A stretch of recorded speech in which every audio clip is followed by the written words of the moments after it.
y'all? It is your favorite nerdy girl here, Nerdy Girl Reviews. Happy New Year! Happy 2023, and we are back with another recap review for Welcome to Chippendales, currently streaming on Hulu.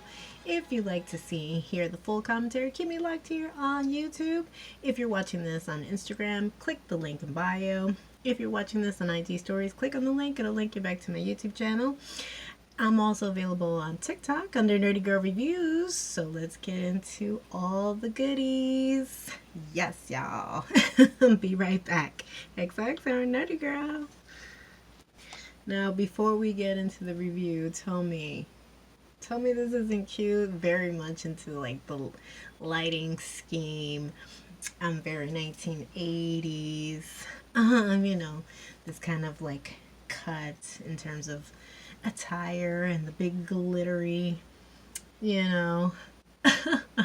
rhinestone assortment and accessories and whatnot. But I just love the theme. The only thing that was missing was like my disco ball, but forgive me. We work with the elements. Now, did y'all see this small series? It was an 8-part mini-series on Hulu, and it just wrapped, I believe this past Monday. What? Excuse me, I had to clear my throat. What a ride this miniseries was.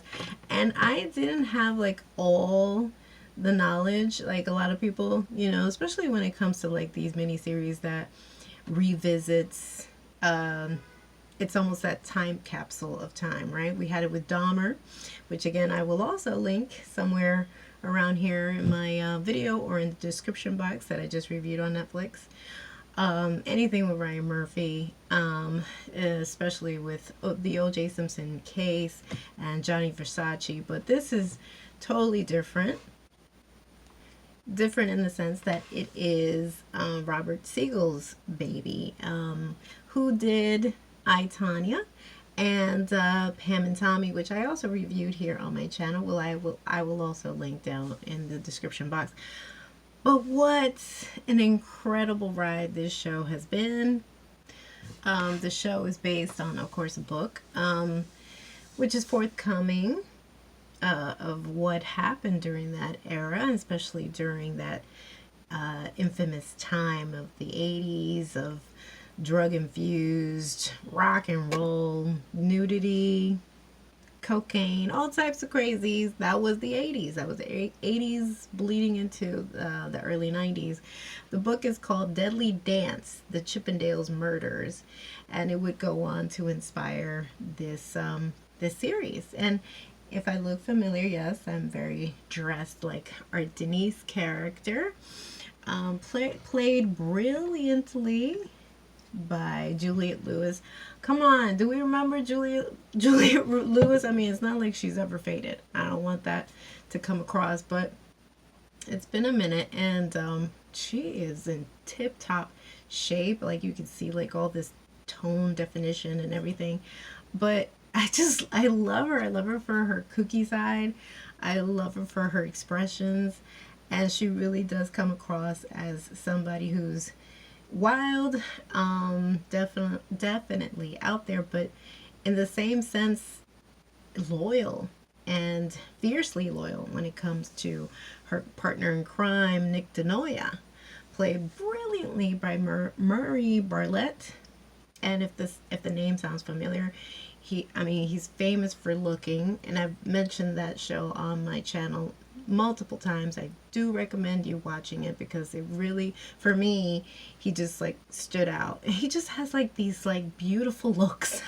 I've always thought that about Murray, because he gives me like this generation's Tom Selleck. And if you don't remember Tom Selleck, you should. 3 Men and a Baby, and a number of like, was he on Hawaii 5-0? Something like that.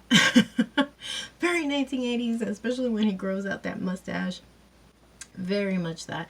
And of course The White Lotus, which I also reviewed here on my channel, but which he would go on and win an Emmy. He won the Emmy that year for his portrayal of the concierge manager of the White Lotus, and I highly recommend it. He is so brilliant. And then that like wispy laugh he has, which I love. That's why he reminds me so much of Tom Selleck, because they have kind of that in common. But nonetheless, what an incredible cast. I mean, for heaven's sake, our Steve Banerjee, who's supposed to be like our villain here, which he really isn't. I gotta say, everybody here plays there's a duality and a dichotomy amongst all the characters. They're very much like, they have their good side and they have their bad side, and very much like human life, like everyday life. You know, people can come across as villains to others, and some can come across as, and it'll be the same person, and they'll come across as saints to others. So it just goes to show. But we see vulnerability here, we see backstory here. Yes, but Steve Banerjee is played by Kumail Nanjiani, and he's, you know, famous. I mean, he's done great, incredible films for Marvel, and I believe he's done rom-coms. And he's started out as a comedian. So I love when a person can stretch their abilities and they can go from a comedic role to a very serious role. And there are instances of comedy here, don't get me wrong. But we definitely see the humble beginnings when it comes to Steve, who originally, that, you know, that's not his birth name. It's Showman Banerjee, and just trying to survive. You know, we get backstory of a person that is an immigrant and is fighting tooth and nail to get just a touch of success, and we see what the struggle is for, you know, a lot of people who English isn't their first language. And so we see how he like really like scratches to get to the top. So you can't honestly blame him for wanting to achieve it and then also to maintain it. Because honestly, success and, you know, that level of success can be fleeting. So you see